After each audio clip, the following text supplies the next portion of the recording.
Gold trusted gold buyers తాకట్టులో ఉన్న బంగారాన్ని విడిపించి ఈ రోజు ఉన్న మార్కెట్ ధరకే కొనబడును. మరిన్ని వివరాలకు సంప్రదించండి 77107720. నిబంధనలకు విరుద్ధంగా విద్యాశాఖలో ప్రమోషన్లకు సంబంధించి అక్కడ జరుగుతున్నాయంటూ వాళ్ళు ఆందోళన బాట పట్టారు. అక్రమంగా ప్రమోషన్లు పొందారు సుమారు 10 మంది అంటూ వాళ్ళు అక్కడ ఆందోళన వ్యక్తం చేస్తున్నారు. కర్నూలు డిఈఓ శామ్యూల్ రెడ్డి అంశానికి సంబంధించిన సమాచారం మా ప్రతినిధి హుసేన్ అందిస్తారు. హుసేన్, ప్రస్తుతం ఈ ఘటనకు సంబంధించి ఉన్నతాధికారులు ఎటువంటి యాక్షన్లోకి దిగారు? శామ్యూల్ పాల్ కి సంబంధించి అప్డేట్ ఏంటి? సచిన్, కర్నూలు జిల్లా డిఈఓగా పనిచేస్తున్నటువంటి విద్యాధికారి శ్యామల్ పాల్ ఎవరైతే ఉన్నారో శ్యామల్ పాల్ పైన ఆయన ప్రమోషన్ పొంది డిఈఓగా ప్రమోషన్ పొందిన రోజు నుంచి కూడా ఆయన విద్యార్హతల మీద పెద్ద ఎత్తున విమర్శలు వినిపిస్తున్నాయి. దీనికి ప్రధానమైనటువంటి కారణం అతను కారుణ్య నియామకం కింద 1999లో జాయిన్ అయ్యాడు. వాళ్ళ తండ్రి చనిపోయిన తర్వాత ఆ తండ్రి ప్లేస్ లో వచ్చినటువంటి ఉద్యోగం నేపథ్యంలో విద్యాశాఖలో తను జూనియర్ అసిస్టెంట్ గా ప్రమోషన్ ఇవ్వడం జరిగింది. ఆ తర్వాత సీనియర్ అసిస్టెంట్, ఆ తర్వాత ఏడీ గాను, ఆ తర్వాత డిఈఓ గాను ప్రమోషన్ పొందినటువంటి పరిస్థితి ఉంది. అయితే విద్యార్హత లేకుండా డిఈఓ బాధ్యతలు తీసుకున్నారనేటువంటిది పెద్ద ఎత్తున విమర్శలు వినిపిస్తున్నాయి. దీనికి ప్రధానమైన కారణము ప్రమోషన్ల కారుణ్య నియామకం కింద జాయిన్ అయ్యే రోజే తను ఏదైతే డిగ్రీ ఉన్నాడో డిగ్రీ డిస్కంటిన్యూ చేసి జాయిన్ అయినటువంటి పరిస్థితి. అయితే బిఈడికి సంబంధించినటువంటి విద్యార్హతలు ఎలా వచ్చాయనేటువంటిది ప్రశ్నార్థకంగా మారింది. ఈ నేపథ్యంలోనే కొంతమంది విద్యార్థి సంఘాలు, అదేవిధంగా ఆ ఉపాధ్యాయ సంఘాలు కూడా దీని మీద రిప్రజెంటేషన్స్ ఇచ్చాయి. సమాచార హక్కు చట్టం కింద కోరినటువంటి పరిస్థితి. అయితే ఇంతకు కూడా తన సంబంధించినటువంటి సమాచారం ఇవ్వకుండా నిర్లక్ష్యం వహిస్తూ తను సుప్రీంకోర్టు ఆదేశాల ప్రకారమే ఇవ్వాల్సినటువంటిది లేదనేసి కేవలం నిర్లక్ష్యపు సమాధానము, సమాచార హక్కు చట్టాన్ని వంచేలాగా, సమాచార హక్కు చట్టాన్ని తూట్లు పొడిచేలాగా ఆ సుప్రీంకోర్టు ఇచ్చినటువంటి ఆదేశాలను పాటిస్తున్నామనేసి కేవలం కళ్ళబొల్లి మాటలు చెప్తూ లేకపోతే సమాచారం ఇస్తూ వచ్చారు. అయితే తాజాగా తెలుగునాడు ఉపాధ్యాయ సంఘం సంబంధించినటువంటి నాయకుడు ఈరోజు ఫిర్యాదు చేశాడు విద్యాశాఖ అధికారికి. కర్నూలు జిల్లాలో విద్యార్థి సంఘాలు, ప్రజా సంఘాలు ఆగ్రహం వ్యక్తం చేస్తున్నాయి. ఒక విద్యాశాఖ అధికారికి ఎడ్యుకేషన్ క్వాలిఫికేషన్ లేకుండా సూపర్వైజింగ్ ఎలా చేస్తారో అనేటువంటిది ప్రధానంగా ఆరోపణలు ఉన్నటువంటి నేపథ్యంలో శేషపన్ రాజు ఇచ్చినటువంటి ఫిర్యాదు మేరకు విద్యాశాఖకు సంబంధించినటువంటి కమిషనర్ ఈరోజు విజయరామరాజు ఆదేశాలు జారీ చేశారు. అయితే ఇతని విద్యార్హతలు ఏంటి, అసలు డిఈఓకి సంబంధించినటువంటి వ్యవహారం ఎలా ఉంది అనేటువంటి అంశం మీద విచారణ చేయండి అనేసి కడప ఆర్జేడీ శ్యాముల్కి ఈరోజు విచారణాధికారిగా నియమిస్తూ ఆదేశాలు జారీ చేయడం జరిగింది. అయితే విద్యాశాఖలో డిఫరెంట్ వాతావరణం కొనసాగుతుంది. ఏదైనా క్వాలిఫికేషన్ ఉండి అతను ట్రైన్డ్గా ఉన్నటువంటి ఎవరైతే డిఓగా ఉంటారో అలాంటి వాళ్ళు మానిటరింగ్ ఎడ్యుకేషన్ సిస్టాన్ని, ఎడ్యుకేషన్ స్కూల్ యొక్క విద్యా విధానాన్ని అమలు చేసేటువంటి అవకాశం ఉంటుంది. కానీ క్వాలిఫికేషన్ లేదనేటువంటి ఆరోపణలు ఉన్నటువంటి నేపథ్యంలో ఈరోజు ఇతను డిఓగా కొనసాగడం పైన అభ్యంతరం వ్యక్తం చేస్తున్నారు. అయితే క్వాలిఫికేషన్ ఎలా వచ్చింది, అతను డిగ్రీ జాయిన్ అయ్యే అతను అంటే కారుణ్య నియామకం కింద జాయిన్ అయ్యేటువంటి సమయంలోనే 1999లో ఆ రోజు డిగ్రీ డిస్కంటిన్యూ చేసి జాయిన్ కావడం జరిగింది. ఒకవేళ బిఏ ఎలా చేశారనేటువంటిది ప్రశ్న. ఒకవేళ అతను డిఓ శ్యాముల్ పాలు ఎడ్యుకేషన్ చేయడంలో లేకపోతే ప్రమోషన్ రావడంలో ఎవరు కూడా తప్పు పట్టడం లేదు. దీనికి ప్రధానమైనటువంటి కారణము అయితే ఈ బీఈడి చేయాలన్నా బీఈడి చేయాలన్నా ఎడ్యుకేషన్ క్వాలిఫికేషన్ పెంచుకోవాలంటే కూడా తప్పనిసరిగా క్వాలిఫికేషన్ సంబంధించినటువంటి దానిపైన ప్రభుత్వ అనుమతి తీసుకోవాలి.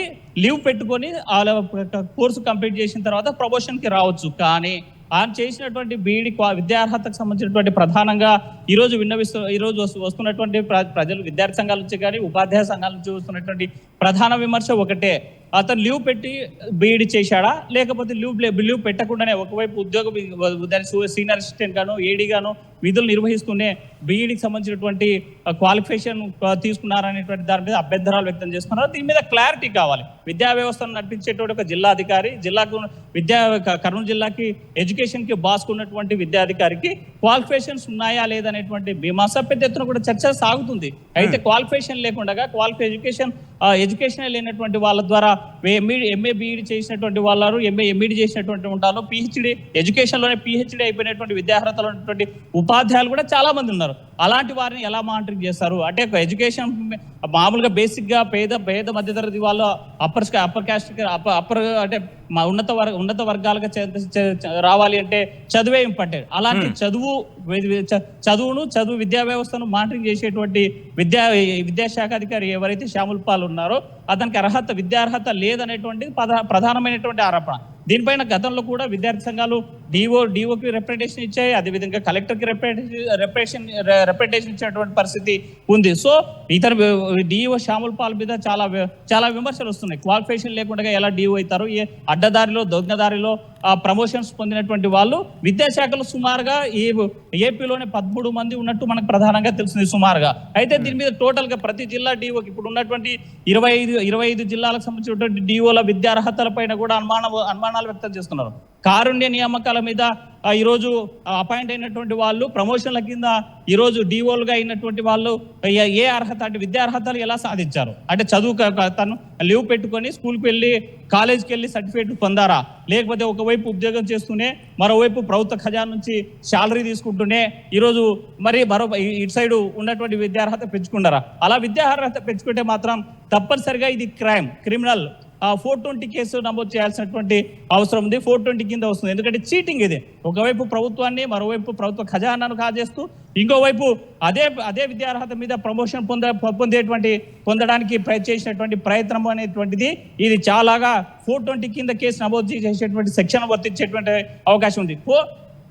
ఈ విద్యా వ్యవస్థలో సుమారుగా 10 నుంచి 15 మంది దాకా 420కి ఈ విద్యార్హతలు లేకుండా కూడా ప్రమోషన్లు అడ్డదారిలో పొందినటువంటి వాళ్ళు, విద్యార్హత సాధించినటువంటి వాళ్ళు ఉన్నటువంటి నేపథ్యంలో విద్యా వ్యవస్థను ఎలా గాడిలో పెడతారనేటువంటి ప్రధానమైనటువంటి విమర్శ వస్తుంది. సో దీనిపైన మొత్తంగా చూసుకుంటే విద్యాశాఖ మానవ వనరుల శాఖ మంత్రిగా ఉన్నటువంటి లోకేష్ సవాల్గా తీసుకోవాల్సినటువంటి అంశం ఇది. ఎందుకంటే 13 మంది ఈరోజు అన్ని జిల్లాల్లో విద్యా వ్యవస్థలో విద్యాధికారులుగా పనిచేస్తున్న డివిఓలుగాను డిప్యూటీ డిఓలుగాను పనిచేస్తున్నటువంటి వారు ఎవరైతే ఉన్నారో అలాంటి వారి విద్యార్హతల మీద కూడా చర్చ జరపాలి, విచారణ జరిపించాలి. వాళ్ళ విద్యార్హతలను క్లారిటీగా ఇక్కడ ఉన్నటువంటి ఏపీ ప్రజలకు చెప్పాల్సినటువంటి అవసరం ఉంది. ఎందుకంటే విద్యా వ్యవస్థ మనుగడకి, విద్యా వ్యవస్థ యొక్క అభివృద్ధికి, విద్యా వ్యవస్థ అభ్యున్నతికి పాటుపడాల్సినటువంటి ఈ వ్యవస్థలో ఇలా లోపాయికారి ఒప్పందాలతోనూ లేకపోతే అడ్డదారిలోనూ ఇంకా నిబంధనలకు విరుద్ధంగా ప్రమోషన్లు పొందినటువంటి డిఓల మీద, విద్యాశాఖ అధికారుల మీద చర్చ జరగాల్సిందే,